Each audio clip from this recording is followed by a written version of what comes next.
assessment of digital fabrication activities. So, well, this is one of the most difficult questions when you are designing your lesson plan and someone asks you, okay, what about the assessment? How are you going to do the assessment of the work? And the first thing that I would like to convene with you is a definition of assessment.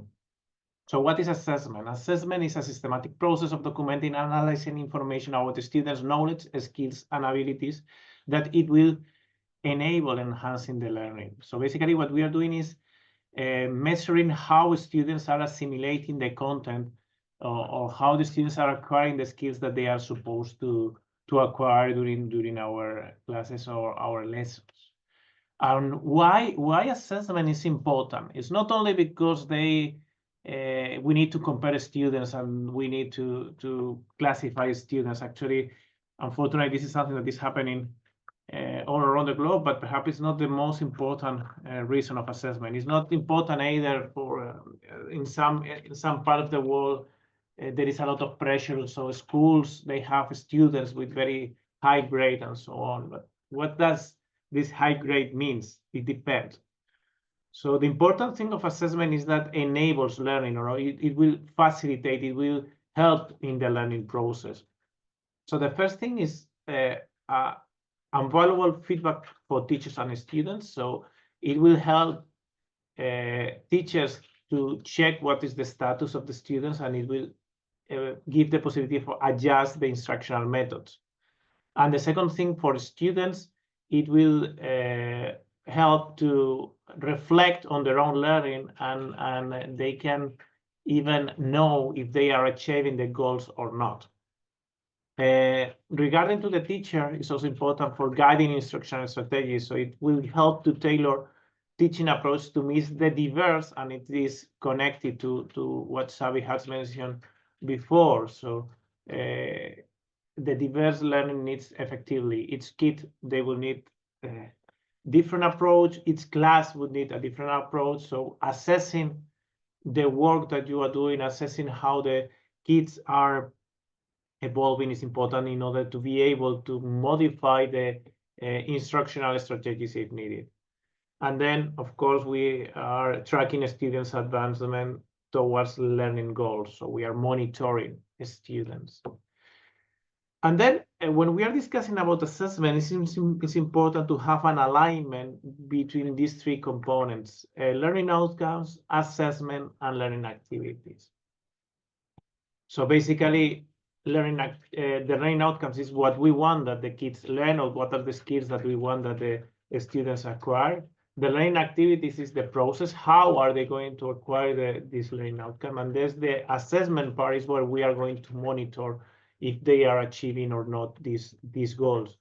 And this link between assessment and learning outcomes is very important, and sometimes we neglect it, and we just try to do an assessment, but we don't consider the learning outcomes. We forget that basically what we are assessing is if the kids, they have acquired the skills that they were supposed to acquire with this activity. That's why when we ask you to write the lesson plan, we do a lot of emphasis on these learning outcomes, because as you are going to work in this field activity, they are very linked to the assessment, and the assessment criteria, the assessment methods depends a lot on which are the learning outcomes that you have. And when I'm writing the learning outcomes, I like a lot to use this Bloom taxonomy that we have discussed in previous module, that help to provide to which level we want to achieve in the different skills. So it's not the same if we want that the students remember or recall some facts, that if we want that the students, they make something from scratch, where they would need to have much profound knowledge and understanding of the processes behind. So if we follow this Bloom taxonomy, we can see that there are many different assessment methods that adapt to the different steps of the Bloom taxonomy. And actually, this slide and this link that you have here it provides a good summary of assessment methods that you can use in your classes. So going from classical test quiz presentations to assessment of the labs, make a presentation of performance, open book assessment, essays, journals, oral examinations, and so on and so forth. So these are all methods that you can use. If we focus in digital fabrications, that is the goal of this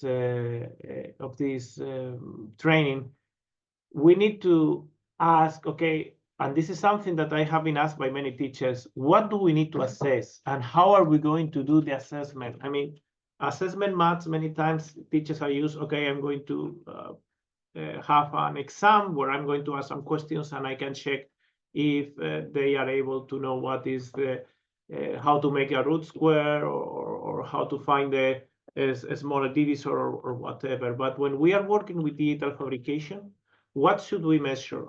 How should we do the assessment? In the end, what we need to do is to focus in the learning outcomes and say, okay, we need to find the assessment criteria in order to check if the students are meeting the learning outcomes, whatever are those learning outcomes. The learning outcomes can be specific to another course, so it doesn't need to, the learning outcome of the activity or the learning outcome of the course, they don't need to be related to digital fabrication. Perhaps we are using digital fabrication to learn in math or physics concepts. So what we need to focus in the assessment is not that much in the digital fabrication, but is in those concepts.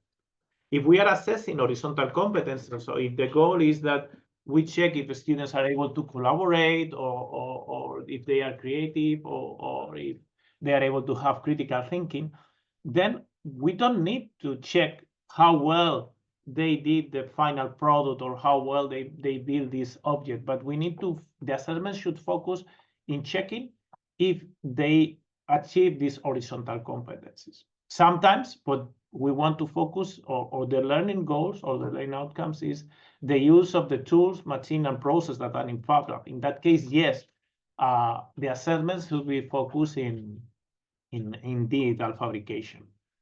So important thing is what is our learning outcomes? What do we want that the kids learn? And then based on that, we can do the assessment. There are different types of assessment. Diagnostic assessment that is used to check the status of the student before starting the activity. Formative assessment that is continuous assessment in which usually we provide feedback to the students and it provide immediate feedback while we are doing the activity. And then the most common, but in my opinion, not the best, and the one that doesn't fit that much in digital fabrication is the summative assessment that at the end of the lesson or at the end of the courses, we have an exam where the students, they need to present all the work that they have done and if they have achieved the goals or not.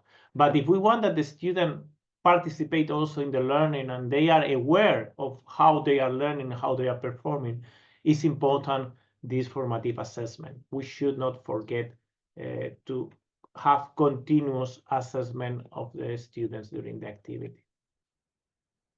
And then an important, another, it's not exactly a type of assessment, it's another way of learning that it also brings a different way of assessing the work is competence-based learning. And this is very close or is very linked to what we are doing in digital fabrication in Makerspace in the FabLab.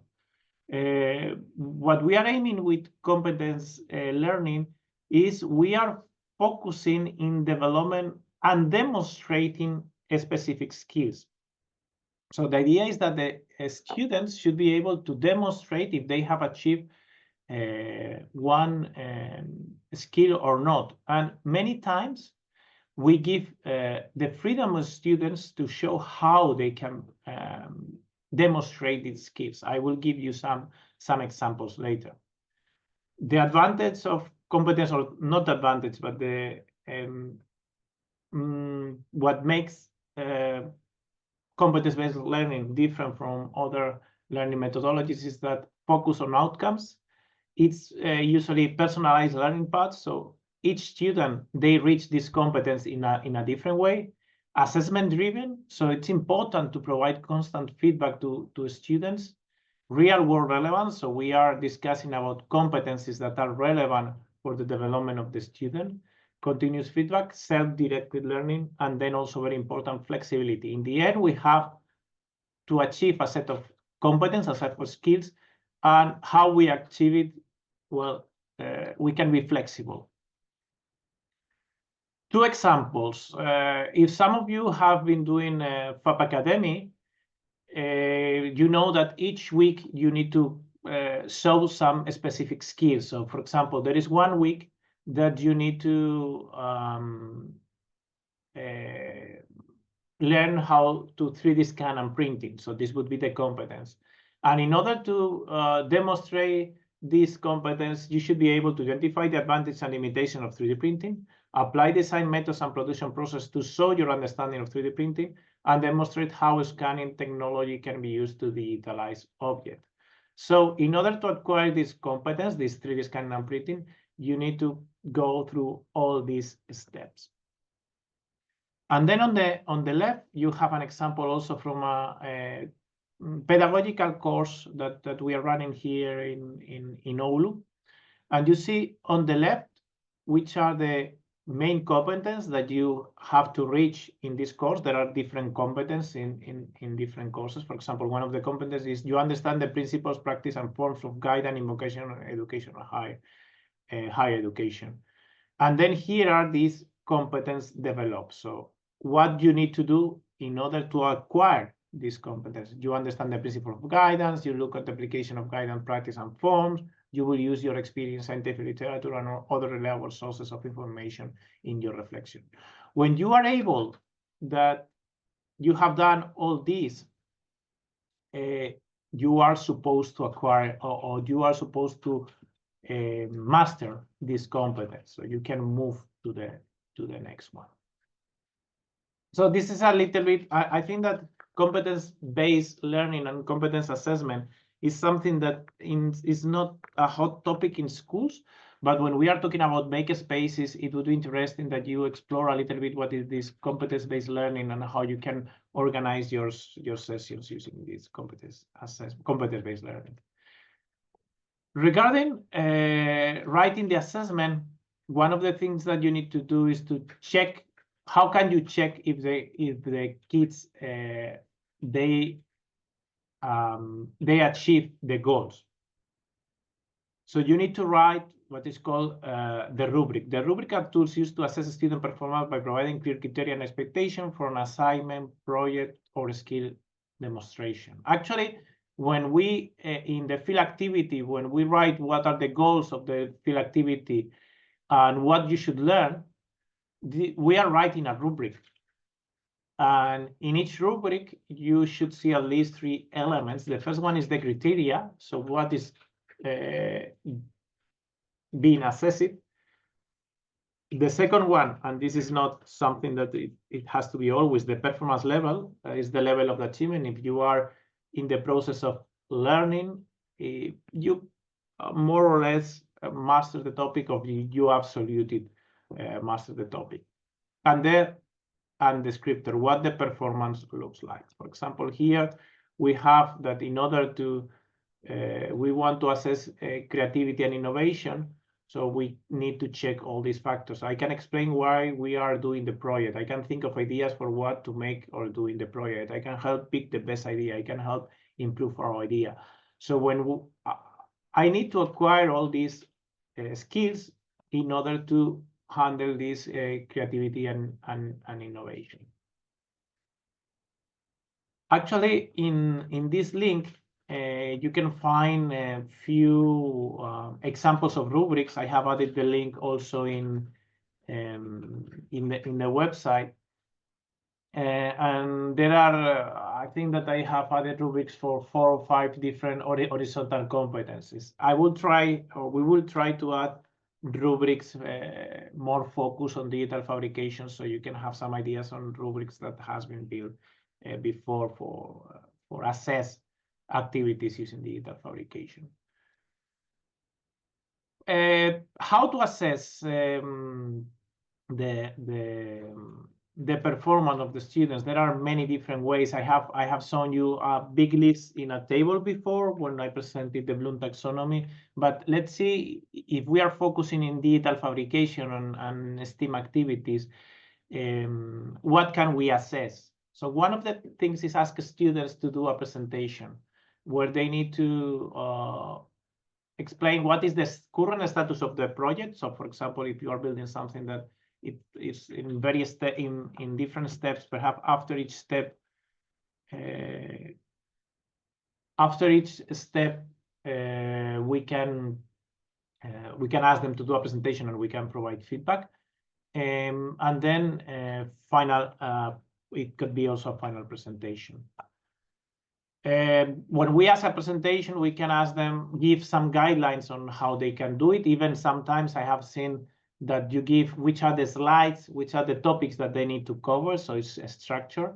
Perhaps you can provide semi-structure. So give some ideas on what are the topics that they need to cover, but you don't say, okay, in this slide, you need to do this. In this slide, you need to do this. And in this slide, you need to do this. And when I'm talking about the slides, it can be also, it can be videos, it can be whatever. And then free is when students, they can choose the way that they are presenting. Okay. Another way of assessing in Makerspace is using a learning diary. So it's asking students that they write after each session, for example, what is the status of the project. They reflect what they are learning and even provide some ideas on what are they doing next, discuss about the challenge. And this is a great tool to have a formative assessment, formative discussion, and check what is the status of the learning process with the kids. And it's something that you can discuss with them, and you can use digital tools or handwritten tools. Portfolios, so basically it's a collection of tasks, bring it together, and it provides an idea on skills that they are like very broad, so they are covering a lot of topics. And for example, when you finish this Fab Learning Academy, you are going to have a portfolio of all the skills that you are going to have. You are going to know how to use different topics of digital fabrication, laser cutter, 3D printing, vinyl cutter, electronics, in the context of the education and pedagogy. And for that, in order to show that, what you are doing is building a portfolio that is going to be, each part of the portfolio, again, is assessed periodically. So it will help you to understand if, okay, I need to work a little bit more on electronics because perhaps this is a topic that I'm not, I don't master very well. Or it could be, okay, I understand very well, or I'm very good at the technical part, but I'm not that good at the pedagogic aspect, or how to blend all this.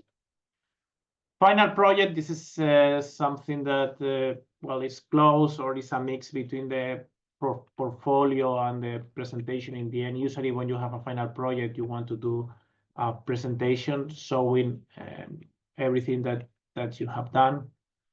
And here I have an example of a tool camp in Silkeborg in Denmark, where they have a big project where it was related with sustainability, and it was a guided project. And they have an external jury which evaluate different skills. So first they evaluated what is the innovation. This is related to horizontal competence, background investigation, if they were able to make a good research, if they were able to express or to justify the decisions and reflect on them, if they were able to cooperate and work together, and then final prototype, it was 10%. As you see in this assessment, in this rubric, it's very clear that the goal of the activity is not that much that they go through the digital fabrication processes, or that they have a very nice output, because the prototype is only 10%, but it's in a set of horizontal competencies like reflection, critical thinking, and collaboration. And who can do the assessment? Because usually we as a teachers or instructors, we usually are the ones who are making the assessment. But if we provide a very clear criteria, assessment criteria, perhaps we can ask students themselves to do the assessment. They are the best persons who know what is their status. The important thing is that they have a metrics, they have something that they can measure and say, okay, yes, I achieved this goal, or I have not achieved this goal yet. We can have also peer assessment. So in a group, other members of the team, they can assess the work made by other person. Again, important thing here is that the assessment criteria is clearly defined. So peer assessment is widely used nowadays in mock these courses that you have 100, even 1,000 of people. It's impossible for a single teacher or a group of teachers to evaluate. And in many of these courses, the way of assessing the work is through peer assessment. Teacher instructors, this is classical one. And then sometimes, and in digital fabrication and makerspace is perhaps more relevant, is external experts panel. So it's a group of experts that are going to evaluate activity. For example, it was the case of this toolcamp, in which it was not the teachers, but experts from the city of Singapore, some instructors from the FLA and so on. They evaluated or they assessed the work of the student.